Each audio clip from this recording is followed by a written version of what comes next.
सोच विचार कर लो। हाँ, और इसमें कारित और अनुमोदन में एक प्रकार से बंदर है, कुक्कुट है, और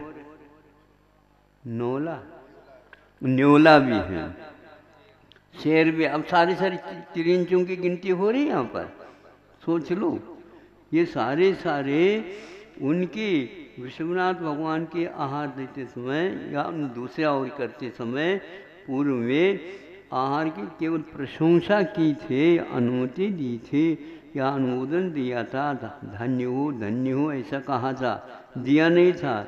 लेकिन ये भाव के कारण इस प्रकार के गतियाँ परिवर्तित हो जाती हैं।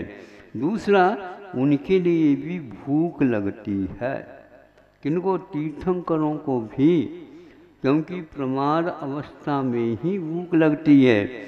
और वह आहार चर्या के लिए निकले तो अप्रमत्त तो बाद में होंगे, प्रमत्त पूर्वक ही हो करके ही आहार के लिए उठना पड़ता है। अब उनकी भूख कितनी रहती, क्या रहती पता नहीं, लेकिन बहुत तेज रहती है, समझे? वो मंदाग्नि वाले नहीं है, मंदाग्नि वाले तो हम तुम हैं, खाएंगे क्या? वहाँ उनका तो बिल्कुल डाइट अलग है। तीर्थंकर और चक्रवर्ती है ऐसे होते हैं, उनके आहार का तो ऊपर वाले देने वाले देते हैं, देव लोग अपने रंग से बना करके। हाँ, ऐसे होता। फिर भी भूख लगी है, मुझे रोटी दे दो या भोजन दे दो, इस प्रकार की वृत्ति उनके मन में या बाहर आती ही नहीं। ऐसे सहन करने की क्षमता रहती है, लेकिन फिर भी आहार लेने के लिए आपके यहाँ आ जाते हैं। आपको बड़ी सावधानी के साथ, जैसे अभी सुन रहे हैं ना, उसी प्रकार इससे भी ज़्यादा लोग ये समझे कि यहाँ पर या कोई व्यक्ति है क्या नहीं। आप लोगों के यहाँ तो सब्जी मंडी बनती है, ये ठीक नहीं। मैं इसलिए कह रहा हूँ कि हमें प्रतिदिन अनुभव होता है, आप ही लोग देते हैं ना? नहीं, बिल्कुल। 5 व्यक्ति पड़का रहे हैं और पड़काते पड़काते 50 हो जाते। महाराज ये आपकी रिद्धि है। अब उनके लिए कर दोगे तो क्या होगा मालूम है आपको? आपको फिर गड़बड़ हो जाएगा। विधि द्रव्य दात्री पात्र विशेषात, विधि अपनाइए। दाता का भी भेद होता है, पात्र का भी भेद होता है, द्रव्य का भी भेद होता है। उसके अनुसार दिया हुआ आहार वह बहुत अच्छे ढंग से फलता है। आप लोग विवेक से कार्य करिए। भक्ति तो है आपकी, लेकिन अति भक्ति ठीक नहीं। अति भक्ति क्यों होती है? विवेक के कमी के कारण। विवेक के बिना तो हम 5-6 गुणों के द्वारा काम कर लें, नहीं, नंबर विवेक के साथ ही मिलते हैं। इसलिए श्रावक तो है, किंतु विवेकशील होना चाहिए। भागना नहीं चाहिए, दौड़ना नहीं चाहिए। नहीं समझे, ऊपर देख करके भाग रहे हैं और नीचे ईरापत भगवान महाराज कैसे पालते हैं, उसको आपको सीखना है। घर में ले जाने के उपरांत भी बहुत भागा दौड़ी करना नहीं चाहिए। वहाँ पर बताया 3-4 स्थानों का निरीक्षण हमेशा वहाँ पर होते रहना चाहिए। पात्र जहाँ पर खड़े होते हैं, मतलब मुनि महाराज, उस स्थान का भी निरीक्षण होने के आलोक चाहिए, प्रकाश चाहिए। जहाँ पर बीच में बर्तन रखा जाता है, पानी आदि गिरे नहीं, वहाँ गिर भी जाए तो उसमें गिर जाए, तो इसलिए उसका भी अवलोकन करना चाहिए। फिर इसके उपरांत जो आप खड़े रहते हैं वह भी निरीक्षण के योग्य होना चाहिए। मान लीजिए 8-10 व्यक्ति वहाँ पर खड़े हो सकते हैं, और यदि 50 हो तो बोलो हैं क्या होगा? नीचे झुक करके देख नहीं सकोगे, क्योंकि उसके कंधे को लग जाएगा, तो ये दोष माना जाएगा। आप सुन रहे हैं ना? आप हमें बिल्कुल, जो चौके में बोल नहीं सकता मैं, अभी तो बोल सकता हूँ। हाँ, बड़े महाराज के चौके में हम हमारे लिए नियुक्त कर रहे हैं ये लोग, मैं सोच रहा हूँ मैं अधिकृत बनाऊँगा, अपने आप को बनाऊँगा तो अवश्य बनाऊँगा, लेकिन मैं किसी को घुसने नहीं दूंगा। ध्यान रखो, सब लोगों को कह देंगे वेले प्रबंध करो, घुसना नहीं। महाराज हमें इन्होंने घुसने नहीं दिया। भैया मैं तो खड़ा था, प्रवेश करते आप, घुसते क्यों? हाँ, प्रवेश कैसे? प्रवेश की फी होती है। भैया मैं भी भीतर प्रवेश कर सकता हूँ, ऐसे विनय के साथ बोलते। महाराज जी तो मना नहीं कर रहे और आप ही ऐसे कर रहे हो। हमने पहले से मना कर रखा, आगम में लिखा हुआ। ऐसा व्यक्ति आ जाता तो उसके हाथ से हम आहार ले नहीं सकते। हाँ, दूसरे के चौके में इस प्रकार जबरदस्ती नहीं घुसना चाहिए। रेल के डिब्बा नहीं है, ध्यान रखो।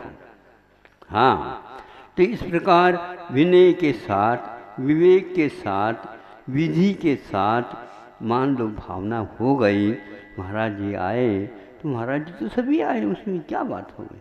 आपके यहाँ जो महाराज पात्र आ जाते हैं उनको अच्छे ढंग से भक्ति के साथ कर दो। एक ही बात है, कर्म निर्जरा उसके द्वारा भी होती है, भावों के द्वारा होती है, किंतु विवेक के साथ ही होती है। मैं ये कह रहा था, तीर्थंकर होने के उपरांत भी जब तक छद्मस्त रहते हैं तब तक उनके नियम के अनुसार भोजन के लिए, आहारचर्या के लिए उठना पड़ता है, तभी केवल ज्ञान होगा। तो आपके द्वारा दिया हुआ अन्न वह केवल ज्ञान को प्राप्त कराने के लिए अनिवार्य हो गया। कितना बड़ा काम कर रहे हो, और किसी के पास आएंगे नहीं वो, और आपके घर में आएंगे। सुनते हैं ग्रंथों में सबसे ज़्यादा तेज पुण्य यदि रहता है तो तीर्थंकरों को रहता, तीर्थंकरों को मिलता है तेज पुण्य। उससे भी तेज पुण्य जैसा लगता है कि श्रावकों के यहाँ वो चले जाते हैं। श्रावकों का पुण्य उससे भी ज़्यादा। देव आपके यहाँ आ जाए, नहीं आ सकते इस ढंग से, क्योंकि वो मुनि नहीं बन सकते। तो ये देवों के यहाँ न जा करके, नहीं समझे, सौधर्म इंद्र के यहाँ नहीं जाएंगे। भूल करके खड़े ना हो, देखने के लिए खड़े हो सकते हैं सौधर्म इंद्र, बिल्कुल लाइन से तो आप बाहर हो गए हो। सौधर्म है और ईशान है, कुबेर हैं सभी, और उनकी शशि वगैरह सब लाइन से देख लो वहाँ पर। हम नहीं दे सकते, बड़े महाराज को पूछ लो। हमने कहा बिल्कुल सख्त मना, ये लोग भक्ति कर ले तो हम इनके लिए हाँ कर सकते हैं, और उनके लिए तो नहीं। क्यों? संयम को धारण ही नहीं कर सकते। किंतु मनुष्य जो है संयम को धारण कर सकता है। ये मनुष्य पर्याय की कीमत मूल्य है। तो वो ऐसे तीर्थंकर तेज पुण्य वाले भी आपके यहाँ आहार लेने के लिए आएंगे, और आपका हाथ देख रहे हैं इधर ऊपर होगा और तीर्थंकरों के हाथ नीचे होगा। कैसा है ये? इसको फोटो लिया जाए तो मालूम पड़ेगा उस समय कैसा अलौकिक दृश्य है। तीन लोग के नाथ हैं बनने वाले, और सर्वप्रथम दान लेने के लिए आप लोगों के यहाँ आए हैं। इसलिए अब वो हड़बड़ मत करा करो, शांति के साथ दे दो और पुण्य का अर्जन कर लो। पुण्य का अर्जन का अर्थ ये नहीं है, पुण्य का अर्जन का अर्थ ये है पाप का परिमार्जन है, पाप का नाश न है। वह पाप का नाश करता है और पुण्य का वर्धन करता है। ऐसा पुण्य अगले जीवन में आपको विषयों से बचा करके और त्याग तपस्या की ओर जाने के भावों के लिए प्रोत्साहित करता है। ऐसे चारित्र जो ज्ञान के साथ अर्जन करता है, तो ज्ञान गति के अभाव में, मनुष्य गति के अभाव में वहाँ पर जाने के उपरांत भी वह स्मरण में आ जाता है, वैराग्य भावना होती रहती है वहाँ पर भी।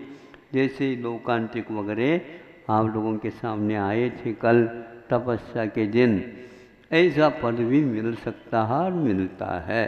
तो इसके बिना नहीं मिलता। सामान्य गृहस्थ को यह कभी भी उपलब्ध नहीं होगा, किंतु विशेष यदि श्रावक हैं अपने पद के अनुसार इस प्रकार का पुण्य का अर्जन हो सकता है, होता है। इस घड़ी को चूकना नहीं चाहिए। वज्रवसु नारा संगनन भी है उनका, 3 ज्ञान भी है उनके पास, और एक प्रकार से वैभव की किसी कमी नहीं, कुछ भी नहीं।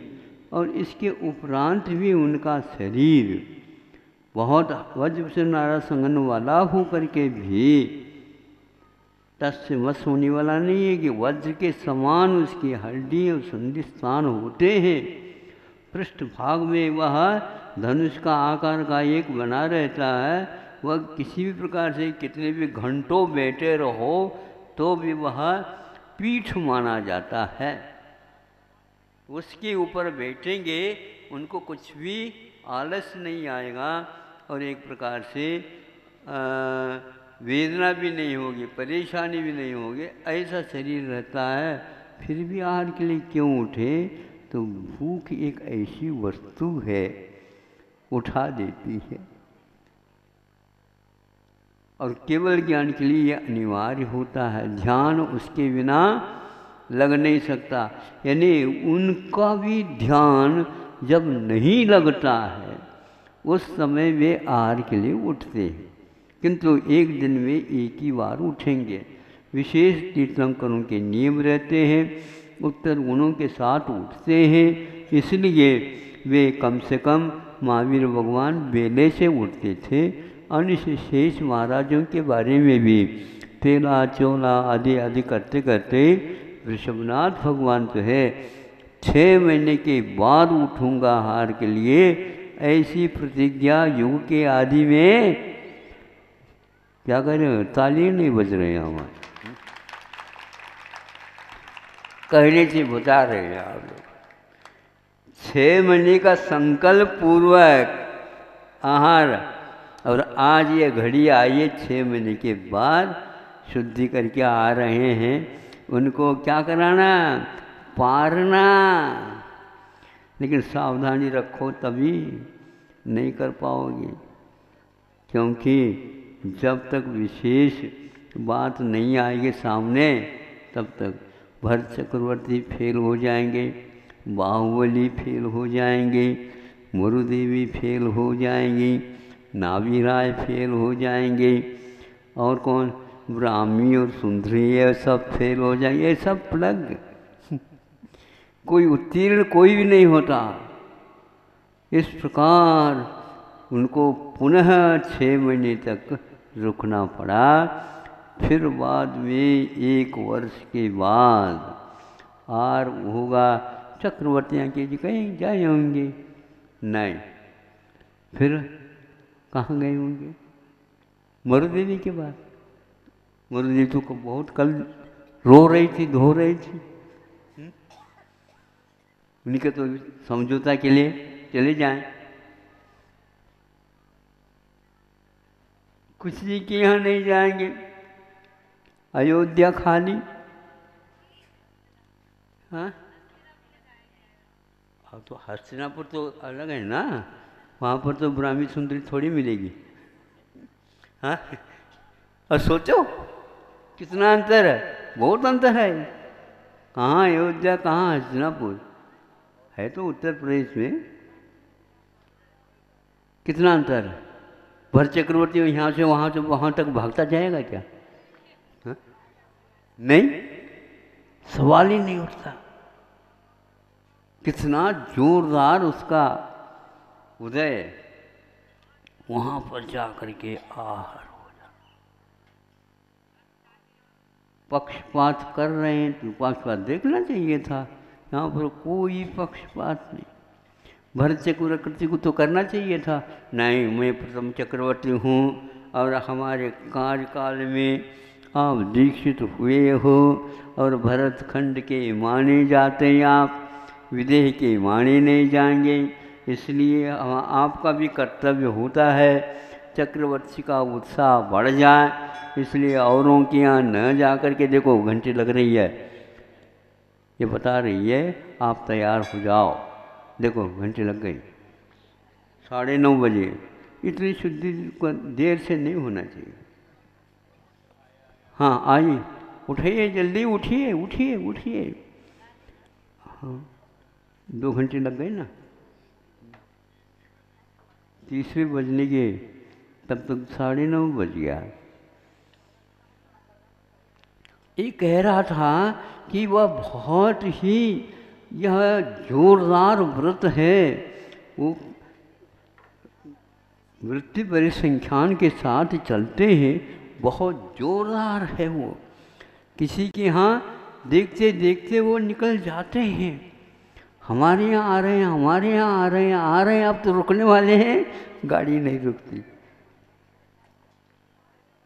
बुलाओ तो आइए हमारे यहाँ, आइए हमारे यहाँ, ऐसा भूल करके नहीं कहिए हो।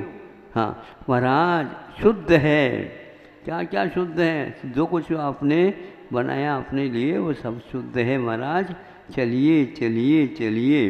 लेकिन विधि बिगड़ने के कारण ही आप लोगों के यहाँ जल्दी आहार नहीं हो पाया। आहार यदि हुआ तो श्रावकों के यहाँ ही हुआ है। बड़ा विचित्र प्रकरण है। फिर किसके यहाँ होगा, तो वह एकमात्र राजा श्रेयांश और सोम, इनके यहाँ होता। सामान्य देव श्रावक है, राजा है, विशेष बड़े बड़े चक्रवर्ती वगैरह उनके यहाँ नहीं होता। क्यों नहीं होता तो हम बताएंगे बीच बीच में, आप लोग जानते तो हो। पूर्व में किए हुए आहार दान का स्मरण होने के फलस्वरूप वह कार्य हो जाता है। राजा श्रेयांश के यहाँ वह आहार होता है। वहीं पर सोम भी खड़े थे, वो भी भाई थे, बड़े भाई। और कई लोग कहते हैं हमारे बड़े भाई नहीं होते क्या होगा, नहीं चचेरे भाई भी चल सकते। बहुत दिनों से प्रतीक्षा में थे। नीचे चीटी वगैरह देखिए, भागिए नहीं। मैं इसलिए बार बार कह रहा हूँ, कल भाग रहे थे कुछ लोग, हम यही कह रहे थे सौधर्मेंद्र अब देखने की काम करेंगे, दे नहीं पाएंगे।